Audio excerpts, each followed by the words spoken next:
spiritual worlds, yeah. Thank you very much. If the inner world is a spiritual world, yeah, and it's within all of us, this expanded consciousness is with us. So, going out of Egypt, the point was to get out of the first exile and get the Torah and become a Jewish people. What do you think is going to be when we get out of this exile? And we all come back to Eretz Yisrael forever. And what do you think the kind of miracles that have gone on in all of history to get us to this point that we survived this exile? Who said it? Mark Twain. What did he say about us? What did he say about Eretz Yisrael or about the Jewish people? Just about the influence of the Jewish people. What about else? Survival. Yeah. Any other nation survived like us? It was so hunted down and yet survived. Miraculous. People are going to look back. People are going to laugh. They're going to go nuts with simcha, joy about how crazy it was, what we went through, and yet we were still spiritually focused. You hear that? So that is a big thing to have inside of us and think about. Yeah. Sorry, someone's just phoning me. Anyway, the main point what I want you guys to take out of this class, let's just bring it down practically. The Purim and Hanukkah, because they come there together, these two festivals. Like you said, the right leg, the left leg, they come together. There's a machlokas in the Mukabalim, which one is which one's Hod, which was Netzach. People say Hanukkah's Hod because Hanukkah's Hodah, Halav Hodah, it's Hod, it's the left, it's going on the left side. And they say Purim is Netzach because we were victorious over Haman, yeah, finally, over Amalek. But the bottom line, whatever way you say it, yeah, is the Jewish people are going to go out of an exile, and with these two festivals leading the way. These two festivals is a Mashiach light, and it's a light which shines a certain clarity of understanding that takes away the confusion of this exile. It's so overwhelming and so clear. It's Kesem Malchus. It shows us we don't need just miracles to believe in God. The physical world is giving us belief in God. We've made the physical spiritual, that's the point. With Egypt, we didn't manage to do that. When we left Egypt and we've got the Torah, we didn't make the physical spiritual completely. Yeah, we didn't achieve that. We didn't come to Eretz Yisrael and live here forever. We went back into exile. There was other exiles to continue from there. It wasn't a complete, it wasn't a Geula Shlema. There was something, wasn't 100%. But when now, after we've gone through these few thousand years, and Purim and Hanukkah were like the last hug before we went off into exile, yeah, from Hashem, before we went off the second temple, He's hugging us right now. This is the ability to have clarity, even now in this generation, when you get to these two festivals, that everything is spiritual, yeah, ultimately and truthfully, and Hashem's underneath everything. He's orchestrating the whole world and everything you go through in your whole life, and He was there the whole time and will be there the whole time. And this clarity of revelation is much bigger than Zeichel Yetzias Yisrael. It's a much bigger miracle. So none of these festivals are not halakhically. We're still going to eat matzah. We're still going to celebrate Shavuos. We're still going to bring those offerings, and we're still going to have Sukkot and build a Sukkah. That's what I was going to say. We're still going to do the practical mitzvahs. Yeah. But the point of why we're doing them, the Zeichem Mitzrayim, the point why we do them will be nullified to a bigger miracle. We went out of this exile, this final exile. And it's hinted in Gemara Brachos at the end of the parak, where it says, will we still remember Mitzrayim? Yeah, and it says it's a smaller redemption. So it will be like remembered as a smaller redemption, but the bigger redemption, the miracle is going to take place for us now. For this generation, we're going to go out of this exile. It's going to be overwhelm us how unbelievable and how penetrating they're going to be. That say all the maladies of the mind and soul are going to be healed, and that's going to be overwhelming for a person individually and as a nation.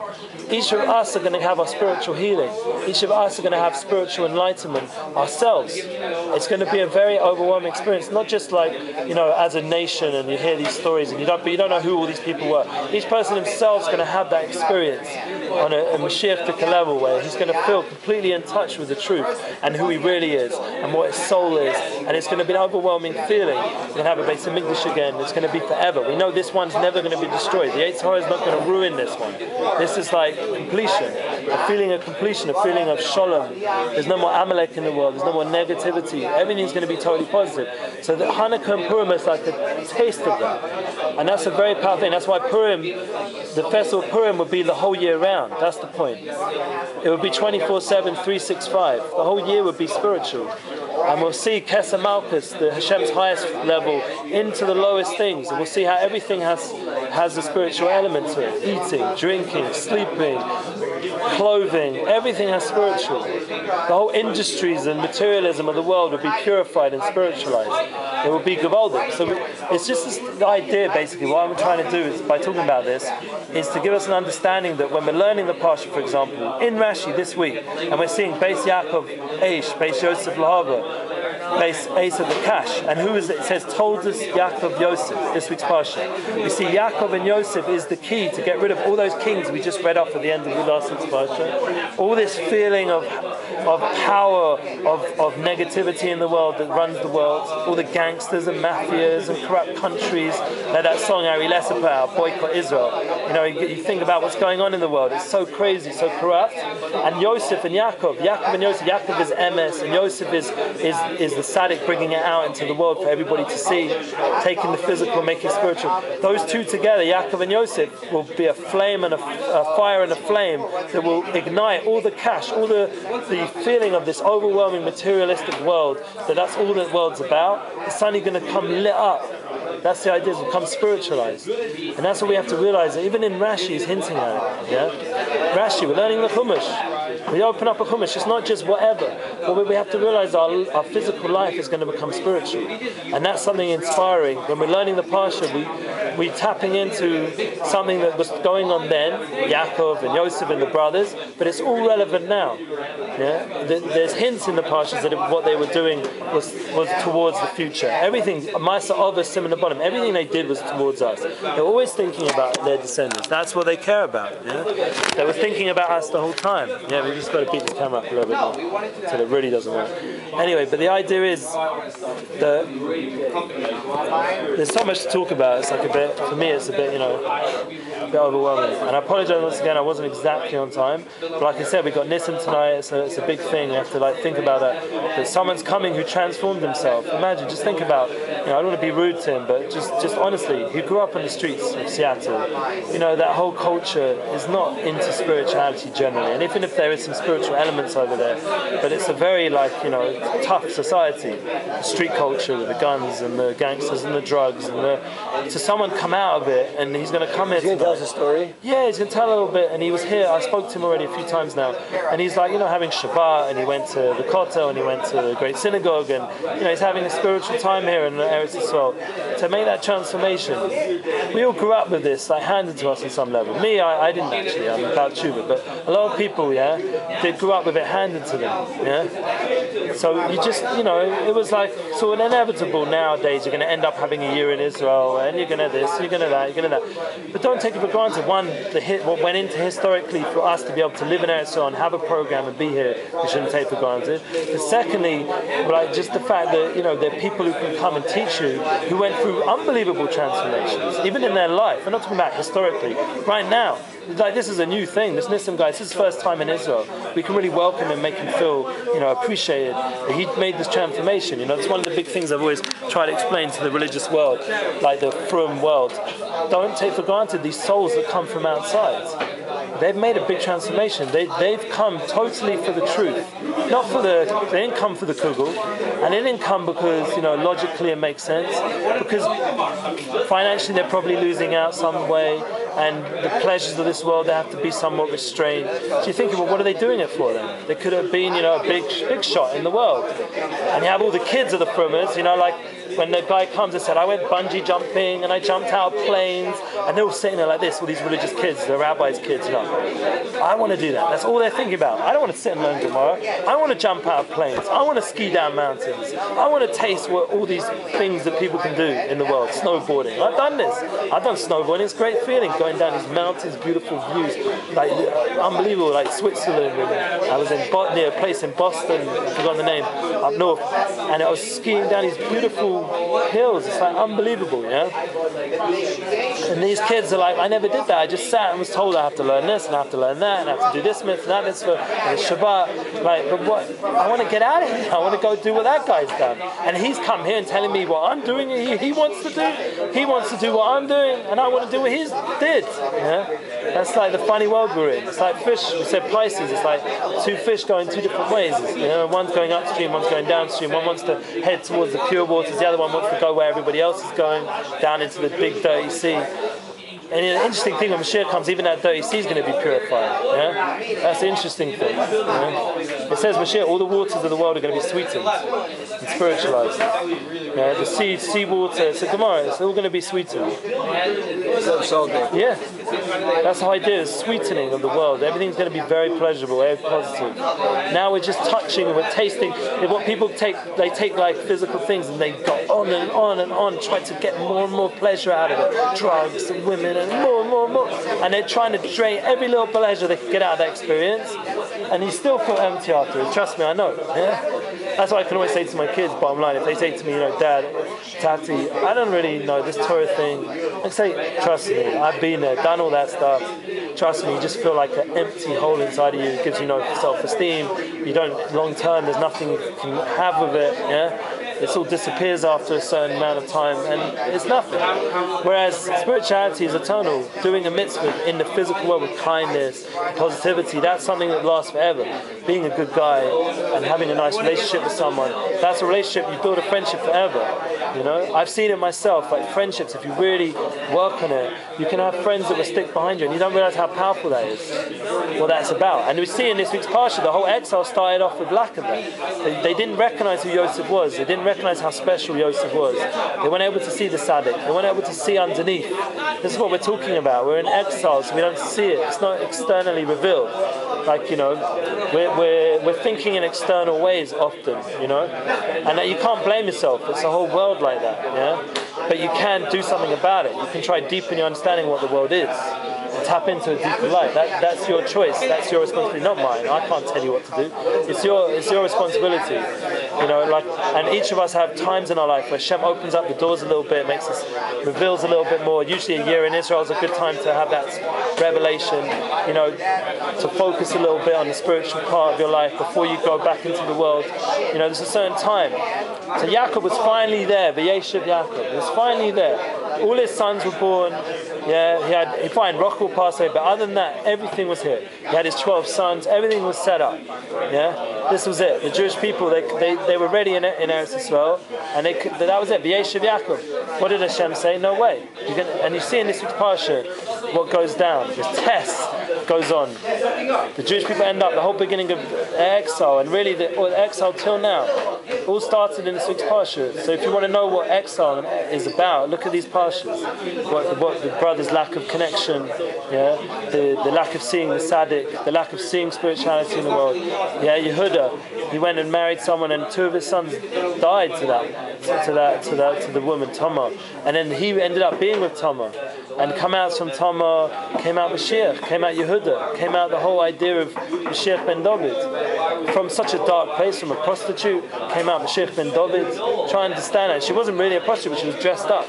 The external world tricks you. You don't know what's going on. You read this parsha, you see again and again. There's a lot of people being fooled by the external world. Even and they're holy people. The 12 tribes were holy people. They were the sons of Yaakov. They were Shleim and Mitosi. They were complete. So if they're having a hard time seeing through the world, what chance do we have? So that's why comes Purim and Hanukkah. That's why it's so important, and it's a certain time of inspiration. The parshas leading up, the parshas afterwards have a continuation, but it's even more clear in these festivals, and that's why this light, this revelation, when Mashiach comes, it will seem like all the other festivals are bottled next to it. The revelation will be so great from those two festivals, specifically Purim. They'll be so great, the revelation, that the revelation of the other festivals will seem very small in comparison. We'll still do the mitzvahs. No one's denying the mitzvahs are still there. But the revelations of the festival and what the Jewish people are about, the bigger picture, will overwhelm all that. And that's what we're part of now. Yeah, we're part of that bigger revelation. All the generations before, all the generations before were never meritorious to be in that final revelation. We're here now. It's going to happen in our generation, I'm hoping. You're hoping? We all hope for Mashiach. Yeah? You believe that it will come? Of course. But I was listening to somebody earlier, and they were saying it's like, not that it will be nullified from the other ones, but that you reveal another layer of what the Chagim are all about. It's like It's like a human being in his own life. Right now, I'm 18 years old. This is me. This is what you see right now. But if I get married, if I take up a profession, if I have children, it's not a new person. It's the same me. You're revealing another layer. You're getting to a deeper level of who you are. You're revealing a more finished version. It's like somebody who you're seeing in Galus right now. You don't go to somebody in New York City and tell them to build a Beit HaMikdash. You tell them, come to Eretz Yisrael. You tell them, do this and that. You're revealing another layer to them until you can see the full picture. Yeah. Beautiful. It's big. And one of the ideas it says like this is already Kabbalistic, but there's truth to it. Did you ever hear the idea of aura, the light surrounding a person? It's funny, the non-Jewish what they call it aura. But A-U-R-A. Yeah, but what do we call it? A-Aleph. Above Reish Hey. The light. To us it's light. The light surrounding a person is a glimpse of his next level of growth. It's the new version of him that's going to be in the future. So when you reach that new level, you grow into a new form of yourself. You come up a level, and that potential of you becomes manifest, and then you have a new light above you, and you grow into that one. You get a new light. So a person's constantly growing spiritually, and Hashem's constantly giving him a potential that he can live up to. This is the idea. A person has a surrounding light because that's a bigger version of himself. Literally, it's a more spiritual version of himself, and we constantly have that potential, and that bigger light shines into our inner light, a bigger light. So this is a deep idea, but the idea of a sukkah we talked about, it can't go too high because we have to be able to grasp that light. You understand? Same with the menorah, it can't go too high. Why is it the measurement 20? So I didn't explain this yet, but 20 chaf. Yeah, we said it's part of that words of Keter. And we already explained, what did we say Keter? What's the Gematria Keter? 620. Oh yeah, 20. 620. How many mitzvahs? 613. And how many mitzvahs D'Rabbanan? 7. And what's the 7th mitzvah D'Rabbanan? Hanukkah. Hanukkah is the completion of the 620 mitzvahs that the Jews have. And that makes a crown for the Jewish people. So when what do you mean 7 mitzvot D'Rabbanan? There's 7 mitzvahs of the rabbis. Only 7? Yeah. I'm saying out of the 6. Oh, there's 613 mitzvahs in the Torah, okay. 248 limbs, 365 sinews, 248 mitzvahs asay, 365 mitzvahs lord asay. Person, whole body is spiritual from the mitzvahs. Yeah? But there's 7 mitzvahs D'Rabbanan. The 7 mitzvahs D'Bnei Noach, the 7 mitzvahs D'Rabbanan. And the Rabbanan made 7, added on 7 official mitzvahs. We went through the list. Remember, we looked at that Wikipedia. You know? No. You showed me Wikipedia. Yeah. It said the 7 mitzvahs D'Rabbanan. Eruvin, Netilas Yadayim, Hadlakas Neiros. Well, I would think a lot more, Yeah, they're all branches of mitzvahs d'oraisa. They're explaining mitzvahs d'oraisa. They all go back. But these are 7 new mitzvahs. Not connected. That are Rabbanans. So the mitzvah Hanukkah is a mitzvah that wasn't. It was hinted in the Torah, hints, but it's not a mitzvah from the Torah. And it was a new mitzvah that they made. That the Jewish people have to every year, like Hadlakas Neiros, like the menorah. So that's those 7 mitzvahs d'Rabbanan. Yeah. With the 613 makes 620. So this 620, this idea of kaf. How many letters are there in the what do you call it? In the luchas, the Shnei luchas, the luchas, Aaron Kodesh. No, they said 10 commandments. How many letters? I don't know how many letters. You know how many letters? 620. Kesser. Yeah. And what's the last letter of the luchas?